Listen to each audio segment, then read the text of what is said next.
우리가 은혜방 1절로 마지막 절까지 다 보도록 합니다. 정말로 나의 형제들아 주 안에서 기뻐하라. 너희에게 같은 말을 쓰는 것이 내게는 수로움이 없고 너희에게는 안전하니라.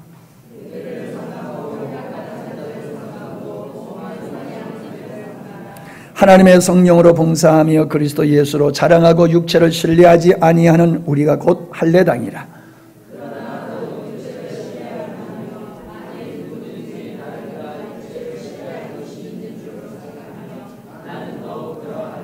내가 8만의 할례를 받고 이스라엘 족속이요 비냐민의 지파여 히브리인 중에 히브리인이요 율법으로는 바리새인이요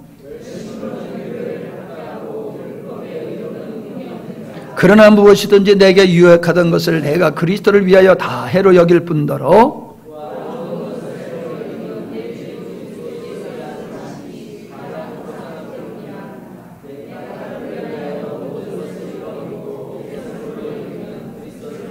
그 안에서 발견되려 함이니 내가 가진 의는 율법에서 난 것이 아니요 오직 그리스도를 믿음으로 말미암은 것이니 곧 믿음으로 하나님께로서 난 의라.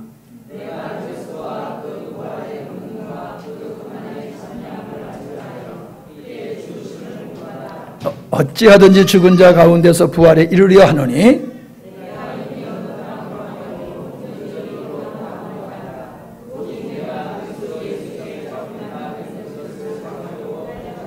형제들아 나는 아직 내가 잡은 줄로 여기지 아니하고 오직 한 일 즉 뒤에 있는 것을 잊어버리고 앞에 있는 것을 잡으려고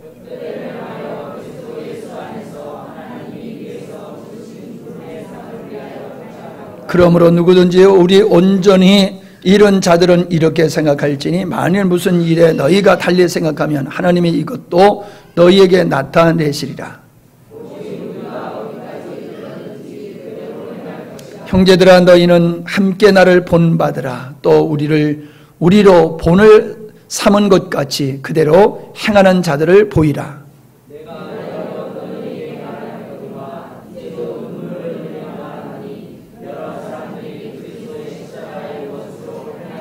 저희의 마침은 멸망이여 저희의 신은 배요 영광은 저희의 부끄러움이 있고 땅의 일을 생각하는 자라.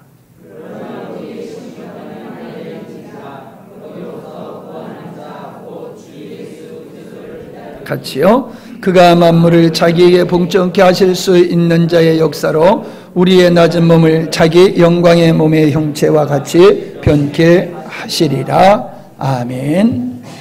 인사 한번 나누시기 바랍니다. 맨날 우리 옆에 분하고만 얘기하는데 뒷분하고도 인사하세요. 함께 예배드리게 돼서 반갑습니다. 승리하고 오셨네요. 승리했기 때문에 이 자리에 참여하신 겁니다. 그죠? 감사합니다.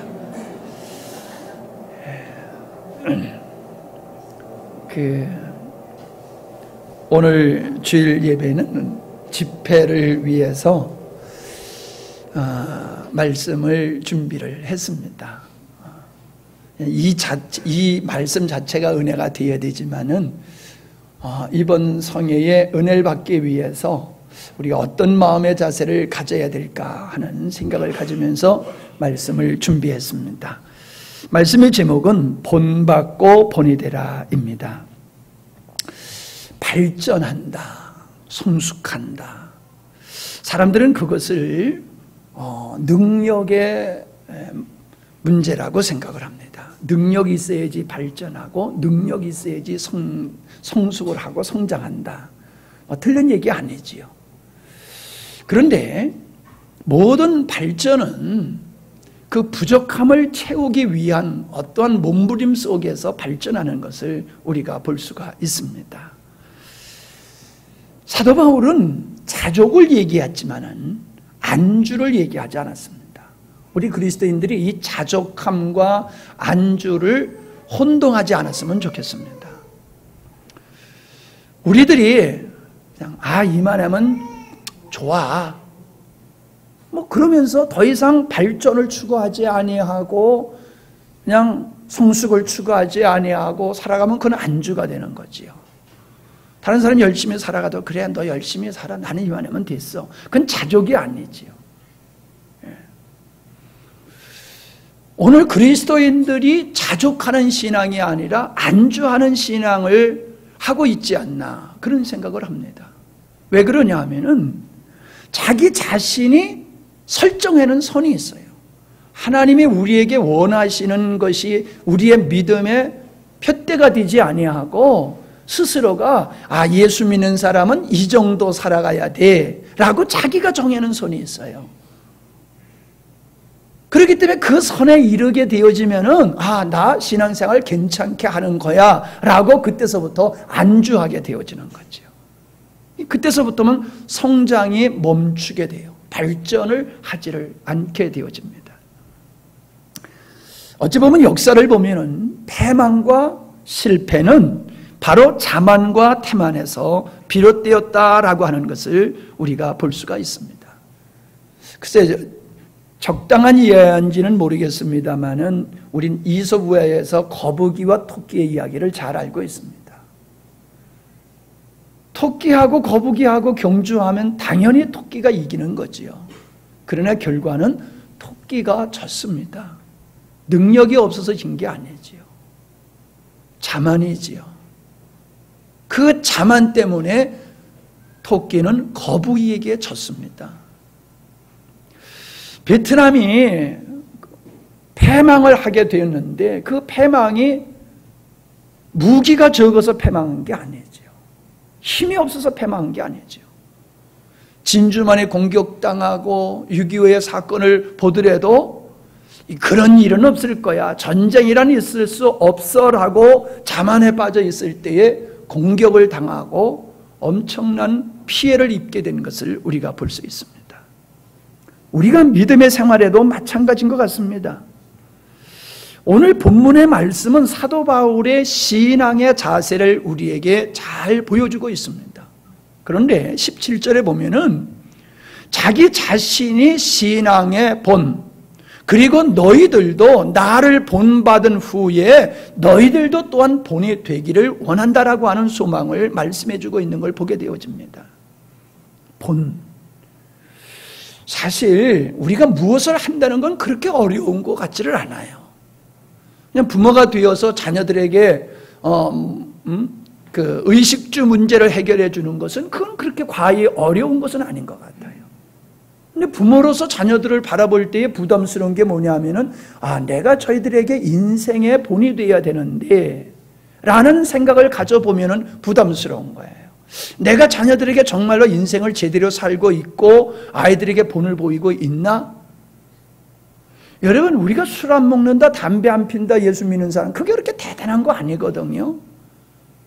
중요한 것은 내가 믿는 사람으로서 모든 사람이 내가 예수 믿는 사람을 아는데 내가 직장 생활에서, 사회 생활에서, 마을에서 내가 예수 믿는 사람으로서 삶에 인생에 있어서 본이 되는 삶을 살아가냐, 이게 우리에게 부담으로 다가온다는 거죠.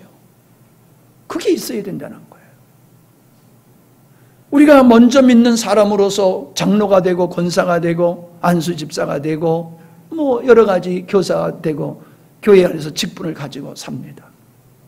그런데 내가 먼저 믿는 자로서, 신앙의 선배로서 나중 믿는 후배들에게 바른 신앙에 내가 본을 보이고 있느냐라고 하는 부분을 우리가 생각해 보지 아니하면은 그냥 안주하게 되어버린다는 거죠. 이만하면 됐어 라고 그냥 안주하고 그 다음서부터는 완전히 정신 놓고 살게 되는 거죠. 은혜 못 받아요. 하나님 역사하는 거 안 보여요. 어떤 사람이 예수님을 처음 믿고 신앙에 자라는 걸 가만히 보면요, 누가 그분을 전도했고 누가 그분을 인도하며 양육하느냐를 보면은 그분을 닮아가요. 근데 전도하고 인도하신 분이 좀 신앙생활에 본이 될 만한 분이 아니야. 그러면 그를 따라서 예수 믿기 시작한 사람도 건강한 신앙을 갖지를 못해요. 그 삐딱한 걸 사람은 잘 닮아가요. 좋은 걸 담는 게 아니라 바른 걸 담는 게 아니라. 그래서 누구를 본으로 삼고 내가 인생을 살고 믿음의 생활을 하는 날에서 달라지는 거거든요. 바울은 예수님을 본으로 삼고 그리고 자기가 성도들에게 본이 되기 위해서 그는 힘써 살아갔다는 겁니다. 여러분, 이 자세는 우리가 끝까지 가져야 할 자세인 줄로 믿습니다. 이만하면 됐어가 아니라, 정말로 내가 가정에서 인생에 본, 사회에서 삶에 본, 교회에서는 내가 믿음의 본이 되어야 되겠다라는 마음을 가지고 있으면요, 우리는 달려가다가 나무 밑에서 쉬는 토끼와 같이 그렇게 안주하고 있다가 땅을 치는 일은 없을 겁니다. 그러나 먼저 된 자로서 나중되고 성령으로 시작되었다가 육체로 마치는 사람들이 있음을 우리에게 말씀해 주신 것과 같이 엉뚱하게 자만에 빠지게 되어지면은 그 사람은 믿음의 생활을 하다가 후회할 수밖에 없는 일을 당할 수밖에 없다는 겁니다. 사도 바울은 첫째로 육체를 신뢰하지 않는 자세로 살았어요. 육체를 신뢰하지 않는 것. 5절, 13절, 19절에서 각각 말씀해 주고 있는데 5절의 말씀에 보면은 자기의 출신, 신분에 대해서 이야기하고 있습니다. 이건 어느 사회든지 이게 굉장히 중요한 역할을 하는 것을 볼 수 있어요. 그 사람이 뿌리가 어디냐라고 하는 건 굉장히 중요한 겁니다. 그건 어쩔 수 없어요. 어느 가문에서 태어나느냐, 어느 학교에서 공부를 했느냐, 어느 지역에서 살았느냐, 그것에 의해서 그 사람의 가치관과 의식이 달라지는 건 어쩔 수 없는 것이거든요. 그렇기 때문에 이것을 보지 아니할 수가 없는 게 현실이에요. 그래서 사람들은 이것을 가지고 자기를 갖다가 힘으로 삼는 거예요. 나는 이런 사람이야. 나는 이런 가문에서 태어나고 이런 학교에서 나왔고 나는 이런 명함을 가지고 있다. 그래서 그걸 힘으로 삼고 살아가는 사람이 있다는 겁니다. 그게 사회의 모습이에요. 성도들은 어떻습니까? 신앙의 경력을 얘기합니다. 내가 예수 믿은 지가 몇 년이 됐어. 그리고 내가 이 교회를 이만큼 성장하는 데 있어서 내가 어떠한 역할을 했거든. 내가 없으면 우리 여전대가 안 되고 남전대가 안 돼. 자기가 어떻게 교회에서 주님을 섬기고 교회를 섬느냐, 이것을 하나의 출신으로 근거로 자랑하는 분이 있다는 겁니다. 그걸 힘으로 삼는다는 거예요. 근데 바울은 그런 것을 힘으로 삼지 아니하고 자랑으로 삼지 아니하고 있다는 겁니다. 그러면서 할례당에 대한 이야기를 하면서 진정 참 믿음이 어떤 그 참 믿음인 줄 아느냐? 출신, 성분, 정통, 그거 아무것도 아니다라고 하는 거예요. 인간으로부터 나오는 그 근원이라고 하는 것은, 사람에게 뿌리를 내린 것은 그거는 언제든지 환경만 조성되면 날아가 버리고 없어질 것이라는 거예요. 우리의 신앙의 근거는 어느 가문에서 태어났느냐, 어느 교회에 다녔느냐, 내가 주일학교를 누구한테, 중고등부를 누구한테 지도받았느냐, 중요한 일이지만은 그 신앙의 뿌리를 사람에게 뒀느냐 성령에게 뒀느냐에 따라서 달라진다는 거예요. 여기서 지금 뭔 얘기하고 있습니까? 참 할례가 뭐야? 참 할례당이란 성령으로 범사하며 그리스도 예수로 자랑하는 자라는 거예요. 내게 자랑할 것이 아무도 없다는 거예요. 우리 아버지가 그게 무슨 상관이 있어요? 어떤 분이 그렇다고 그러잖아요. 회사에서 면접을 보는데 당신 소개하시오. 그러니까 우리 아버지가 어떤 분이고 우리 할아버지가 어떤 분이고 우리 외삼촌이 어떤 분이고 우리 삼촌이 어떤 분이고 막 그러니까, 아니 당신을 소개하라니까. 그런 얘기 들어봤잖아요. 우리 아버지가 나가 아니에요. 우리 삼촌이 내가 아니에요. 우리 교회 우리 목사님이 내가 아니에요. 근데 우리는 자꾸 우리 아버지 실력이 내 실력인 줄 알고 그걸 힘으로 삼고 뻐기면서 손해보고 사는 사람들이 얼마나 많은지 몰라요. 우리에게 자랑거리, 그거는 한순간에 날아갈 수 있는 거예요. 한순간에. 노래 잘해요? 네. 감기 걸려보세요. 감기 한번 걸리면 못해요. 네. 공 잘 차요? 관절에 문제 한번 생겨보세요. 더 이상 공 못 차요. 지금 은혜로 우리가 살고 있는 거지, 그거를 우리가 은혜로 살고 있는 걸 자랑거리로 여기고 있다는 거예요. 이게 웃기는 거예요. 아버지 은혜로 살고 있는데 자기 능력으로 살고 있는 줄 알아, 아이들이. 그래서 어른들 말을 안 들어. 기능력으로 먹고 사는 줄 알고. 예수 그리스도로 자랑하고 성령으로 봉사한다. 나의 힘은 성령이지 내 능력이 아니다. 그게 참 할례당이라는 거예요. 참 믿음을 가진 자의 모습이라는 거예요. 아멘. 저는 교회 안에서 열심히 있는 사람일수록 보면은요, 자기를 신뢰해요. 자기 출신 성분을 갖다가 자랑스럽게 여기고, 그런 걸 볼 때마다 속이 깝깝하고 숨이 막혀요.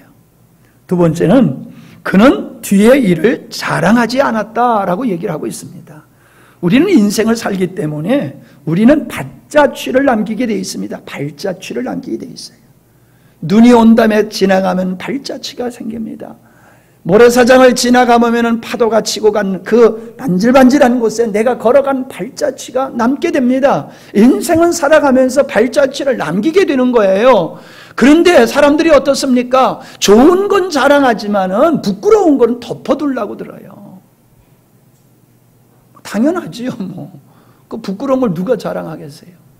근데 문제는 뭐냐 하면 부끄러운 걸 덮는 것보다도 과거에 내 어떠한 자랑거리에 빠져서 사는 사람이 있어요. 이제 지나간 거예요. 따라합시다. 지나갔어. 지나갔는데 그 엊그저께 지나간 게 오늘 어저께 내가 한 것 같지 하면서 그걸 자랑하면서 내가 과거에 왕년에 말이야. 그래서 우리 남자들은 군대에서 말이야 공비 하나 잡은 것 같이 무용담을 얘기하고 막 그래요. 나는 인생을 살다가 실패할 수 있다는 거고 본문입니다. 근데 실패한 사람들의 공통점 중에 하나가 뭐냐 하면은 옛날에 잘 나갔던 때를 못 잊어버린다는 거예요. 옛날에 잘 나갈 때를 못 잊어버려요. 연세 들어가시면은 젊을 때를 잊어버려야 될 것 같아요. 연세 들어갈수록 젊을 때를 잊어버려야 되는데 젊을 때 기분을 가지고 힘쓰다가 해가지고 고생한다니까요. 잊어버리십시다. 잊어버리세요. 잘난 것도 하나님의 은혜로 잘난 거, 못된 것도 내가 주님의 은혜 몰라서 못해. 다 잊어버려. 지나간 건 지나간 거예요. 근데 왜 우리는 앞에를 살아가야 될 사람이 왜 자꾸 뒤에 묶여서 있냐 말이에요. 이해되세요? 아니 학교 다닐 때 공부 못했으면 어떻습니까? 앞에 거 잘하면 되는 거지. 학교 다닐 때 공부를 잘하는데 학교 마치자마자 그가 엉터리로 살아. 그러면 학교 공부 잘하는 우등상 가지고 인생 삽니까? 잊어버리자니까요. 상장 걸어놓고 맨날 그거 보고 그게 뭐게 삶입니까? 잊어버리자는 거예요. 내가 기도했더니 어떤 그거 잊어버리자니까요. 내가 청년회 회장 그거 잊어버리자니까요. 내가 자랑할 거 없어요. 그리고 그것은 하나님의 은혜였고 그것을 내가 잊어버려야지만이 앞으로 나갈 수가 있는 거예요. 결혼 전에 거 잊어버리십시다. 결혼하면 다 그렇게 사는 거요. 근데 결혼 전에 거를 자꾸 못 잊어버리고 그걸 그리워해. 이게 정신병자하고 비슷한 사람인 것 같아. 그런 사람 반드시 우울증에 걸리게 된다니까. 발레 우울증에 걸려요. 세 번째로는 육신을 즐겁게 아니하는 겁니다. 저의 19절에 보니까 저의 신은 배요 그 영광은 저희의 부끄러움에 있고 땅의 일을 생각하는 자라. 이게 육신의 사람의 모습이에요. 자기 이익을 쫓아 사는 거예요. 자기 배, 자기 몫을 챙기기 위해서 오직 자기 목만 챙기는 거야.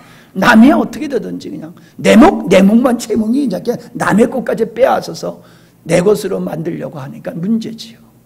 불타 없어질, 소멸에 없어질 것을 소망하면서 살아가는 삶을 육체의 삶이라고 사도 바울은 이야기하고 있는 겁니다. 이런 사람은 어떻게 되느냐? 18절에 보니까는 이런 사람, 육체를 신뢰하는 사람은 어떤 사람이라고요? 빨리 이제 18절을 눈이 확 가야지. 덮어놓고 있네, 성경 구절을. 어떤 사람이요? 하나님의 원수. 하나님의 원수가 뭐 똥바가지 들고 와서 예배당에 확 낀자 그러면서 예배 못 드려. 뭐 그게 하나님의 원수로 사는 게 아니라는 거예요. 하나님의 원수로 사는 사람은 하나님을 신뢰하지 아니하고 자기를 신뢰하고 자기를 목적으로 살아가는 사람이, 이 사람이 하나님의 원수다라고 얘기하고 있어요. 자, 저를 보세요. 제가 볼 때는요, 교회 바깥이 아니라 교회 안에서도 하나님을 예배하면서도 하나님의 원수로 살아가는 사람이 너무 많아요. 왜 우리가 이 여름 집회를 하는 줄 압니까? 이걸 깨우쳐주기 위해요. 당신 주님을 위해서 살아가는 것 같지만 아니야. 당신은 지금 하나님의 원수로 살아가고 있어. 대놓고 손가락질 못하잖아요. 또 이래니까 또 이쪽 분들 나를 찍었다. 그러지 말아요. 뭐 이러면 또 하나님 찍은 거 아니야 이거. 제가 볼 때는요, 대부분의 그리스도인들이 하나님의 원수로 살고 있어요. 아니라고 우기지요. 예, 내가 틀린지 그분이 틀린지는 하나님 앞에 서면 알 거예요. 그때가 보면은 내가 틀렸는지 그분이 틀렸는지 그때 가보면 알 거예요. 그러나 그때 가서 후회해봤자 소용없어요. 오늘 모든 사람들은 내가 못된 짓 하는 거, 하나님을 대적하는 것만이 그것이 하나님의 원수로 살아가는 거라고 생각하는데 그게 아니에요. 예배를 잘 드리고 헌금도 잘하고 봉사도 잘하고 충성도 잘하면서 하나님의 원수로 살아가는 사람, 그 사람이 누구요? 육체를 신뢰하는 사람이라는 거예요. 바울은 우리에게 뚜렷하게 말씀하고 있어요. 육체를 신뢰하는 사람은 하나님과 원수로 살아가고 있어. 그런데 왜 우리는 이 말씀을 듣고 왜 이렇게 긴장을 안 합니까? 긴장해야 될 거 아니에요. 이게 뭔 말씀이요? 이게 지금 안 믿는 사람한테 주신 말씀입니까? 이 빌립보서가 안 믿는 불신자들한테 쓰신 서신이냐고요? 아니잖아요. 믿는 자한테 쓴 거잖아요. 이 말씀을 받는 사람은 장로도 있을 거고 권사도 있을 거고 집사도 있을 거 아니에요. 그분들에게 경고하는 거예요. 내가 열심히 충성되게 살아갈지 모르지만은 하나님 육체를 신뢰한다라고 하면 당신은 하나님의 원수로 살아가고 있는 거야. 그렇게 말씀하시면서 19절은 뭐라고 말씀하고 있어요? 결국에는 멸망이다. 결국엔 멸망이야. 네가 이 땅에서 잘 먹고 잘 살고 많은 사람의 부러움을 사다 보니까는 인생의 성공자 같고 믿음의 성공자 같이 생각할지 모르지만 아니야. 네가 육체를 근거로 살아가면서 쌓아놓은 모든 것은 불타 없어질 것이고 무너질 것이야. 마지막은 멸망이야. 그걸 똑바로 알아야 돼. 그래서 주님은 모래 위에 집을 짓는 자인지 반석 위에 집을 짓는지를 깨우쳐 주시는 일을 하고 계시는 거예요. 그걸 깨우쳐 주시는 일을. 내가 지금 인생을 어떤 장으로 살아가고 있는가? 금은 보석인가? 아니면 풀 나무인가를 돌아보게 하시는 거지요. 두 번째는 사도 바울의 신앙은 신앙생활이 진행형이라는 거예요. 계속해서 전진하는, 움직여서 나가는 거지요. 그것이 12절로 13절에서 말씀하고 있는데 이 말씀을 요약하면 얻은 줄, 잃은 줄, 잡은 줄로 여기지 않는다라고 말씀하고 있어요. 얻은 줄, 잃은 줄, 잡은 줄로 여기지 않는다. 섰다고 생각하지 않는다는 거예요.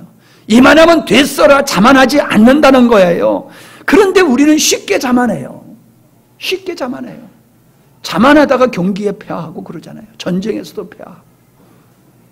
우리는요, 믿음의 푯대를 주님이 정해놓은 것에다가 정하고 살아가면요, 항시도 가만히 있을 수 없어요. 백조가 호수 위에서 우아하게 떠 있지요. 그런데 가만히 있어요? 가만히 있어요? 보면은 가만히 있는 것 같지만은 물 밑에서 뭐를 해요? 다리는 계속 움직이고 있는 거예요. 그냥 떠 있는 것 같지만은 발 밑에서는, 물 속에서는 계속 갈퀴질을 하고 있는 거예요. 우리들의 신앙생활이 믿음의 생활을 주님이 설정해놓은 것에다가 믿음의 목표를 설정하고 가면요, 가만히 있을 수가 없어요. 가만히 있으면 빠져내려가는 거예요. 그러니까 계속 다리를 움직여야 되듯이 우리가 하나님께서 설정한 믿음의 목표를 향해서 살아가면요, 한눈 팔 시간이 없어요. 다른 사람한테 꽃감나라 감나라 참견할 시간이 없어요. 내 갈 길도 바쁜데 누구를 갖다가 비판 정죄하고 있습니까?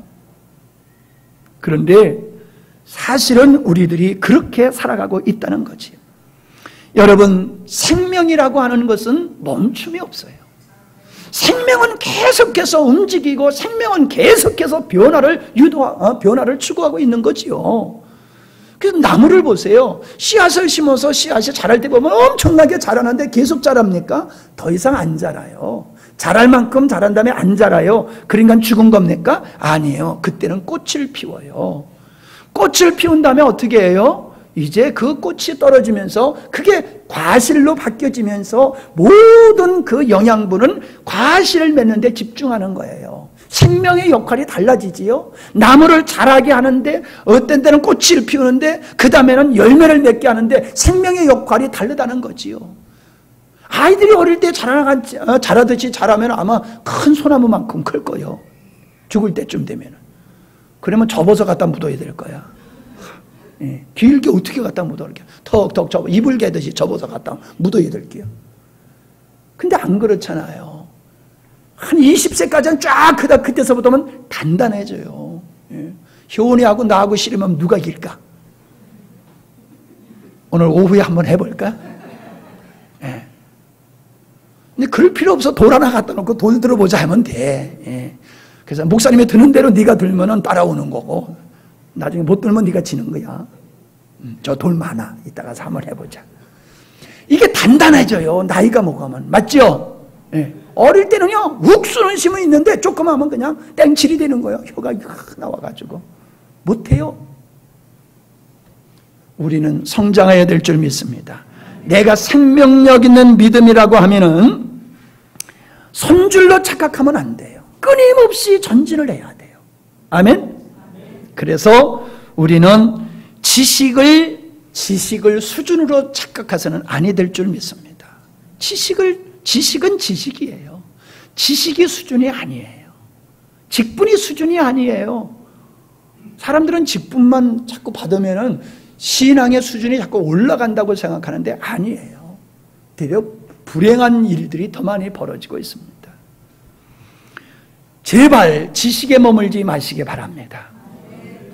자, 말씀의 은혜 받는 것이 손줄로 생각하는 사람은 말씀의 은혜를 받지를 못해요.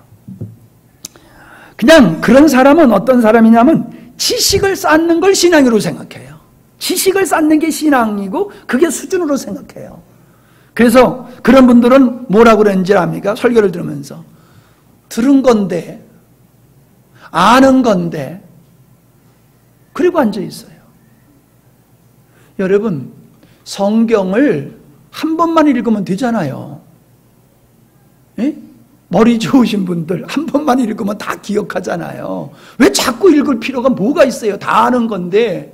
그런데 예수 막 믿은 후에 읽었을 때의 성경을 읽을 때에 다가오는 거와 내가 믿음의 생활을 할 때 하면 할수록 다가오는 게 같아요? 틀려요? 틀리잖아요. 똑같은 본문을 읽어도 내 상태에 따라서 다가오는 게 다르잖아요.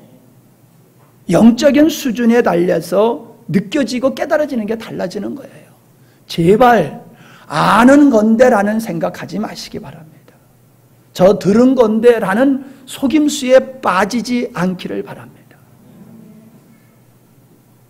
오늘날 많은 사람들이 거기에 빠져요. 거기에 묶여버려요. 더 무서운 것은 회개치를 않아요. 그런 사람들은 말씀 앞에 무감각해요. 그 말씀이 나에게 주는 말씀으로 안 받아들이게 돼요. 다른 사람이 받아야 돼. 저 졸고 있는 아무개가 받아야 돼. 주일날 잘 빠져먹는 아무개가 받아야 돼. 그렇게 얘기하지. 저 말씀이 내게 주시는 말씀인데 근데 또 어떤 분은 또 왜 목사님 꼭 나한테만 대고 말해요? 또 그러는 사람이 있어. 이건 너무 은혜 받아서 탈이야. 예, 대충 받아야 되는데 너무 받아가지고 왜 목사님 꼭 하시는 말씀이 다 나만 두고 하시는 말씀입니까? 언제 설교 듣는 사람이 당신만 있냐고요. 너무 받으면 안 돼요. 적당히 받아서 시험 들지 마시기 바랍니다. 예, 그래야 돼요.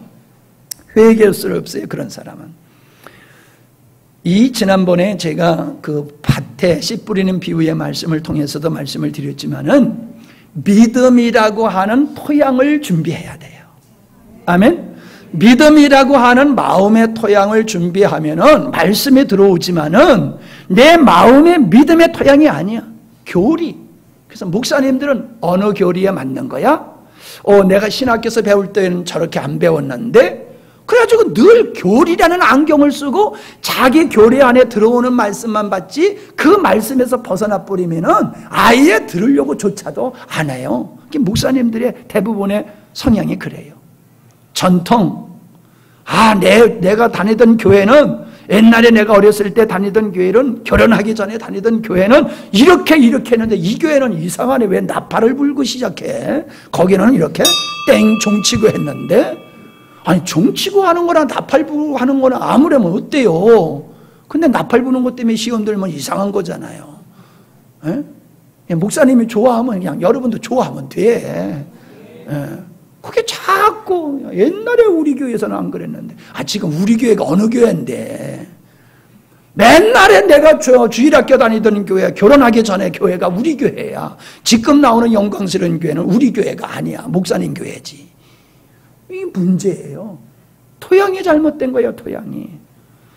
전통, 유전, 사회적 통념, 상식, 변질된 경건주의, 금욕주의, 환경운동, 사회운동, 박애주의, 인본주의, 기복주의 이러한 어떤 사상의 토양 위에는 하나님의 말씀이 들어가지 않습니다.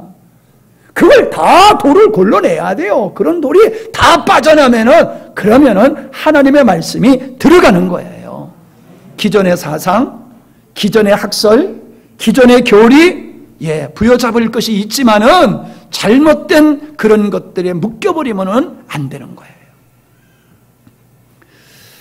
저는 이렇게 믿음의 생활을 하면서 참 마음 아프게 다가오는 게 뭐냐면은 정말로 집중해야 될 부분인데 무관심하고 있다는 거예요. 여러분, 우리 부모님들이 아이들한테 어떤 권면할 때에는 그게 우리가 권면할 땐 들어도 되고 안 들어도 되는 거예요? 어떤 걸 권면하세요? 권면할 때 절대로 들어야 되는 거지요. 꼭 들어야 되는 거지요. 정신 차려 들어야 되는 거지요. 우리는 그런 심정으로 말하는데 얘가 지금 딴청하고 있어. 건성으로 들어. 그러면 어때요? 마음이 얼마나 깝깝해집니까? 야, 네 인생 미래가 걱정된다. 내가 모든 걸 너에게 책임져 주지만은 나중에 네가 네 인생 살아야 되는데 너 그렇게 살면은 나중에 피눈물 흘려 이놈아. 정신 차려 듣고 똑바로 살아. 내가 왜 요만큼밖에 못 사는 줄 알아? 이래서 그런 거야. 그러니까 너는 그러지 말라고 얘기하는 거니까 똑바로 들어. 그래도 안 들어. 무관심. 여러분, 시장통에 갔다 오면은 몇 사람 보고 왔어요? 집에서 출발해서 시장 씩 돌아오는데 몇 사람 보고 왔냐고요? 수많은 사람이 얘기하는 거 들었지요? 기억하는 거 있어요? 누굴 봤는지도 기억도 안 나고 무슨 소리 들었는지도 기억도 안 나고 남는 거는 내가 목적했던 어떤 사람 만난 거, 내가 물건 샀을 때 그 집 주인, 장사하는 그 집 주인, 식당의 어떤 그 주인, 나와 관심 있고 내가 집중했던 건 기억해도 그 나머지는 하나도 기억이 안 나잖아요. 제발 여러분, 하나님께 무관심하지 않기를 바랍니다. 육을 사는 사람은 하나님에 대한 얘기가 별로 재미없어요. 먹고 사는 문제 무슨 하나님의 얘기야. 그건 죽으면 천국 가는 지옥 가는 얘기지. 이 땅에서 하나님 그게 그렇게 알 필요가 뭐가 있어.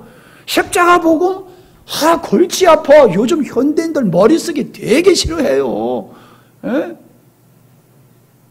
그 사람들이 이 관리직으로 가기 싫어한데 왜 관리직으로 가기 싫어하느냐? 머리 쓰기 싫어서. 단순 노동, 그냥 여기다 박는 거, 요거 갖다 여기다 박는 거, 그냥 계속 그냥 너무 쉬워. 그냥 눈 감고도 해. 난 그렇게 살고 싶지 머리 쓰고 싶지 않아. 이게 오늘 많은 사람들의 모습이 그러하다는 거예요. 걱정이에요. 들어야 될 말씀을 그렇게 외쳐도 무관심 안 들어. 안 들어. 왜? 다 아는 건데 뭐. 나와 상관없는 건데 뭐. 아니, 상관없는 게 아니라니까. 아니, 당신이 알고 있는 게 아니야. 그러니까 들어야 돼. 그래도 안 들어. 어쩔 거요 뭐. 할 수 없지 뭐. 나는 그렇지 않기를 바랍니다. 우리 여러분들이 이번 집회를 참석하면서 나와 상관없는 거야 라는 이런 생각들을 갖지 않기를 바랍니다. 저는 오늘 말씀 전하기 전에 이 무관심의 마음에 다가오면서 무관심은 죄로구나 그런 생각이 들어요. 하나님께 대한 무관심, 그건 죄예요. 자, 보세요. 아버지가 자녀에 대해서 무관심하면 그건 정상적인 게 아니잖아요. 자식이 부모에 대해서 무관심? 그건 정상적이지 않잖아요. 그 정상적이지 않는 게 그게 죄란 말이에요. 우리는 하나님께 관심 가져야 됩니다. 하나님의 말씀에 관심 가져야 됩니다. 아멘? 나 잘났다고요? 아니에요. 내가 지금 하나님께 무관심하고 있다고 하는 것은 내가 지금 살아가는 방향이 그분과 다르다는 거예요. 내가 추구하는 것은 하나님과 다르다는 거예요. 그래서 무관심한 거예요. 하나님께 관심해 보세요. 진짜 맛없는 말씀이 얼마나 맛있고 기다려지는데요. 마지막으로 사도 바울의 믿음의 푯대를 이야기해주고 있음을 보게 됩니다. 자, 10절로 11절의 말씀에 보면은 죽은 자 가운데서 부활에 이르려 한다라고 얘기를 하고 있어요. 바울이 부활 못할까 봐 걱정하고 있는 겁니까? 아니에요. 바울은 성도들의 부활에 대해서 예수님의 부활을 얘기하면서 반드시 부활할 거라고 고린도 전서 15장에서 이야기하고 있잖아요. 만약에 부활이 없다라고 하면 우리가 얼마나 불쌍한 사람이냐. 그렇게 얘기하면서 우리는 틀림없이 부활한다. 그렇게 얘기하고 있는 이 바울이 이 빌립보서 쓸 때는 부활이 안 될까 봐 걱정하고 있는 게 아니라는 거예요. 바울이 말하고 있는 이 부활이란 죽어서 육체가 부활하는 그 부활을 얘기하고 있는 게 아니라 지금 내가 부활하신 예수 그리스도의 생명 안에 거하고 있느냐, 이거를 지금 염려하고 있는 거예요. 지금 내가 부활 안에 있냐는 거예요. 예수 그리스도의 부활 안에. 이 초신자는 이 얘기를 들으면 뭔 얘기인지는 모르겠지요. 그러나 우리는 이제 금방 알아듣잖아요. 부활은 죽음 후에 부활이 있는 거지 죽음 없이는 부활이 있을 수가 없지요. 그런데 우리가 예수 그리스도의 부활하신 생명에 참여하려고 하면 내가 죽어야지 돼요. 내 옛사람이 십자가에 못 박혀 죽어야지만이 부활하신 예수님의 생명에 참여하는 거예요. 그러니까 내가 육체가 죽었을 때에, 옛사람이 죽었을 때에만 부활에 참여하는 거예요. 내가 육체가 살아나 버리면 나는 부활에 참여한 바가 안 되는 거지요. 그래서 바울은 고린도후서 4장 10절에 우리가 항상 예수 죽인 것을 몸에 짊어지면 예수의 생명도 우리 몸에 나타나게 하려 합니다 라고 얘기를 하고 있고요. 우리 산자가 항상 예수를 위하여 죽음에 넘겨오면 예수의 생명이 또한 우리 죽을 육체에 나타나게 하려 합니다 라고 얘기를 하고 있어요. 간단히 얘기하면 뭔 얘기입니까? 부활하신 예수님의 생명이 나의 삶 속에서 충만하기를 원한다는 거예요. 그냥 예수님 2000년 전에 예수님 믿는 게 아니에요. 그냥 천국에 계신 하나님 믿는 게 아니에요. 그 부활하신 하나님, 예수님이 이 천지 만물을 창조하신 그 하나님이 나의 삶 속에서 실제가 되어야 된다는 거예요. 그게 부활신앙이에요. 아멘? 이게 부활신앙이에요. 그러기 위해서는 자기가 늘 십자가로 넘겨져야 되는 거지. 그걸 8절 9절에서는 그리스도를 얻고 그리스도 안에서 발견되려 합니다라고 얘기를 하고 있습니다. 그리스도를 얻고 나중에도 나옵니다마는 12절에도 나옵니다마는 무엇을 얘기하고 있습니까? 그리스도를 얻는다. 그리스도에게 붙잡힌 바 되었다. 같은 의미인 줄로 믿습니다. 우리는 주님께 붙잡힌 자로 살아가는 거예요. 내 맘대로 살아가면 안 돼요. 아내가 내 맘대로 살아가? 남편이 내 맘대로 살아가? 자녀들이 내 맘대로 살아가? 이건 방종이지요. 자유가 아니에요. 우리는 아내가 됨으로 남편에게 매여야 되고, 남편이기 때문에 아내에게 매여야 되고, 자녀이기 때문에 부모에게 매여야 되고, 하나님의 백성이기 때문에 아버지 하나님께 매여야 되는 거예요. 매이지 않으면 상관없는 거예요. 맞죠? 부부지간에 매이지 않고 지 멋대로 살아가 보세요. 그게 무슨 부부인가? 매이는 게 그렇게 불편스러우세요? 그거 모르고 결혼했어요? 매이는 거예요. 예, 발 묶고 달리기, 나 잘 뛴다고 나 혼자 뛰지 마세요. 옆에 사람한테 맞춰줘야지요. 오늘날 그리스도인들은 예수님을 믿긴 믿어도 하나님께 매이기를 싫어해요. 아이고 내가 자유하려고 예수 믿는 거지 뭐 이렇게 뭐 구속받으려고 내가 예수 믿어? 그건 예수 잘못 믿는 거예요. 참 안타까워요.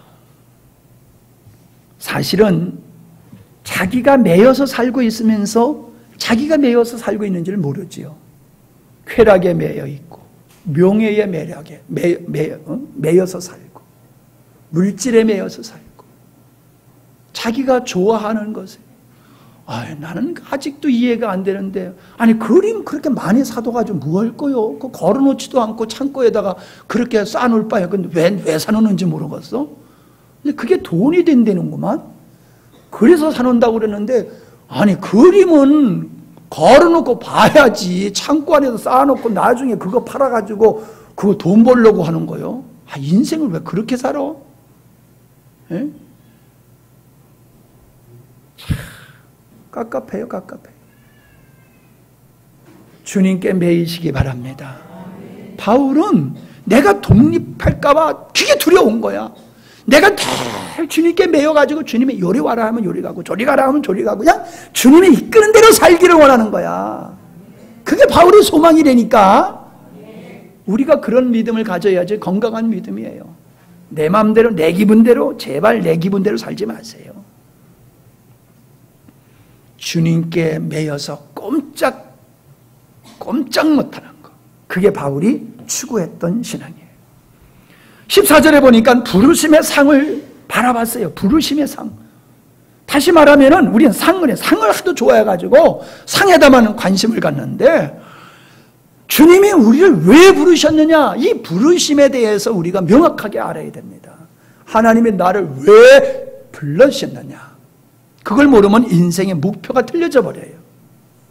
인생의 목표가 틀려지면은 목표를 잡으면 인생 열심히 산 것만큼 잘못 살게 되는 거지요. 우리는 내 좋은 대로 믿음의 생활을 하는 게 아니라 나를 하나님의 백성과 하나님의 자녀로 삼아주신 그 목적을 분명히 알아야 될 줄 믿습니다. 그게 분명해야 돼요. 그런데 21절에서 그거를 명확하게 우리에게 찍어서 말씀해 주고 있어요. 21절 시작. 그가 만물을 자기에게 복종하게 하실 수 있는 자의 역사로 우리의 낮은 몸을 자기의 영광의 몸의 형체와 같이 변케 하시리라. 자, 바울엔 소망이 있고 믿음이 있어요. 그 소망과 믿음이 뭐예요? 왜 하나님이 나를 지으시고 나를 불러주시고 하나님의 자녀로 삼아주셨느냐? 그분은 나를 온전케 하실 거야. 예수 그리스도의 형상과 같이 나를 그렇게 변케 해 주실 거야. 그것이 사도 바울의 믿음의 목표였다는 거예요. 저를 보세요. 예수 믿고 건강하길 원하세요? 예.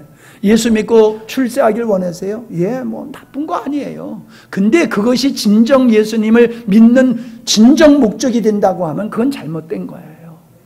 우리는 주님이 원하시는 그 목적을 이루어내다 보니까는 이런저런 일이 일어날 수 있는 것이지만은 그러한 부수적인 것을 우리는 신앙의 목표로 삼아서는 안 된다는 거지요. 우리가 추구해야 되는 건 주님 닮아가는 거예요. 그리스도와 같이 변화되는 거예요. 그래서 본이 되어야 되는 거예요. 주님이 내가 너희들에게 본이 됐지 않느냐? 바울이 나는 예수님을 본받고 내가 너희들에게 본이 됐지, 너희들도 나와 같이 나를 본받고 또 본이 되는 인생이 돼야지 돼, 이렇게 말하고 있잖아요. 그게 뭔데요? 주님 닮아가는 걸 얘기하고 있는 거예요. 나 봐라, 옛날에 내가 어땠어? 근데 지금 어때? 많이 좋아졌지? 그래, 그걸 본받아. 내가 어떻게 변화되는지 그걸 본봐야 돼. 내가 어떻게 새로워졌는지 그걸 본받아야 돼. 그런데요, 우리가 성화를 얘기하지만은 성화가 된다고, 노력한다고 성화가 됩니까? 아무리 참아도, 지난번에 내가 사모님한테 되게 성질을 한번 냈어요. 예? 어찌나 약을 올리는지 그냥 참다 그냥 오전에 열받은 걸, 아침에 열받은 걸 이제 점심에 터뜨려 버렸다니까. 터뜨리고 나니까 얼마나 찌끈하고 마음이 안 좋은 채 며칠을 내가 또 혼났다니까. 예. 사모님은 또 위로해 주려고 막 그래. 이거 열받게나 하지 말지. 성화 됩니까? 비슷하는 거지요. 흉내내는 거지요. 우리의 근본적 타락한 옛사람은, 우리 속사람은 변화가 되는 게 아니에요. 그냥 하나님의 덮어가지고 그냥 끌고 가는 거지요.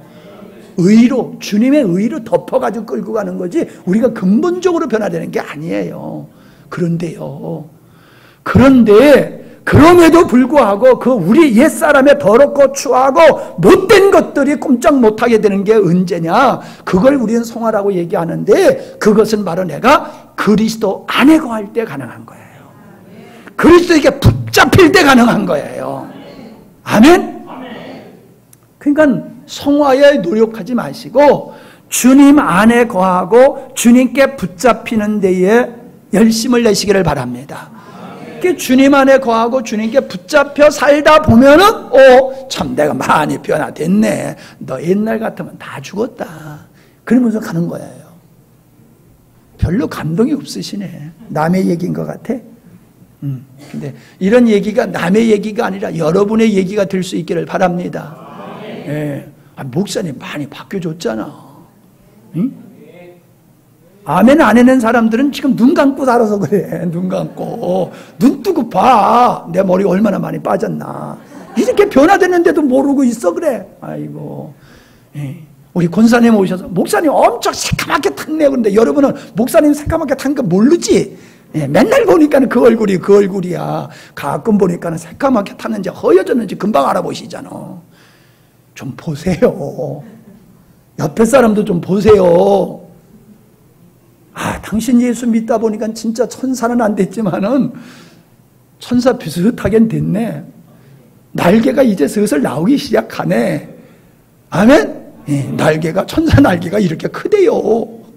근데 그렇게 크진 않아도 지금 새 털이 나와가지고 이만큼 나왔어. 그걸 보고 아유 당신, 우리 예나가 이가 나와. 우리 예나가 이가 나오기 시작하니까 그거 보고 이만큼 나온 거까지 다 보이더라고. 이났다. 인정해 주세요. 칭찬해 주세요. 이게 믿음의 길이로구나.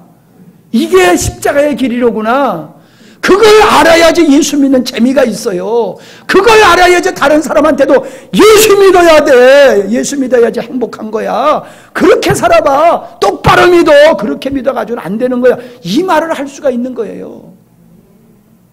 이걸 알면은요, 여러분들이 여러분의 주위에 아는 사람들을 집회 때 그냥 막 모시고 오는 거예요. 근데 안 모시고 오잖아, 여러분. 나도 참석하기가 바쁘잖아. 뭐예요? 아직 우리 안에서 역사하고 있는 십자가의 복음의 능력을 여러분이 그 실체를 보지 못하고 누리지 못하니까는 이게 남의 얘기같이 들리는 거예요. 먼 산 너머에 남의 집 얘기같이 들리는 거예요. 이번 집회를 통해서 여러분들이 그런 부분이 뚜렷하게 다가올 수 있기를 바랍니다. 그리고 그렇게 다른 분들이 은혜 받으실 수 있도록 섬기실 수 있기를 바랍니다. 기도합니다. 자, 여러분이 어떤 마음으로 지금까지 오셨는지 그것도 벌써 지나간 거예요. 중요한 건 이제부터이에요. 여러분이 이제부터라도 내가 정말 하나님의 역사에 무관심해서는 안 되겠구나. 내가 정말 안다고 많이 들었던 것이라고 귀를 닫고 있어서는 안 되겠구나. 내가 이번에 은혜 받아야 할 주인공이로구나. 그런 마음으로 설 수 있기를 바랍니다.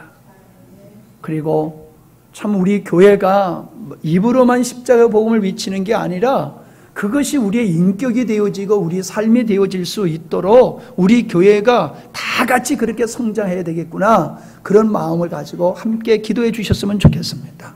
이 시간에 잠깐이지만은 다시 한번 마음을 모두어서 이번 성회에 주님 역사하시고 그 은혜의 주인공이 내가 되게 하셔서 아름답게 교회를 섬기게 하시고 주의 뜻을 이루게 하옵소서. 같이 기도해 주시면 좋겠습니다. 기도하십니다. 할렐루야. 하나님 아버지 감사함을 드립니다. 해야 될 것인가에 대한 말씀을 나누었습니다. 우리 하나님, 이번 성회가 하나님 그 주인공이 주님이 되시고 내가 되어지기를 원합니다. 그리고 모두가 되어지기를 원합니다. 그래서 이 깝깝한 어두운 시대 속에서 생명의 풍성함 가운데 적셔지게 하시고 아버지의 의를 이룰 수 있는 저희들이 되어질 수 있도록 우리 하나님 붙잡아 주시고 역사해 주시옵소서.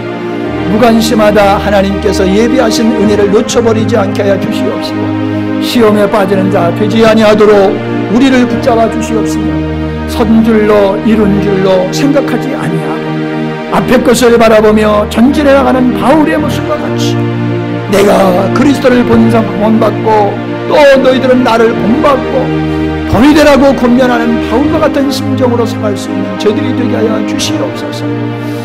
아버지, 이번 생애를 축복하셔서 거룩하신 하나님의 뜻이 이루어지기를 원합니다. 섬기는 모든 손길들을 붙들어 주시고 사용하여 주시옵소서. 예수님의 이름으로 기도하옵나이다.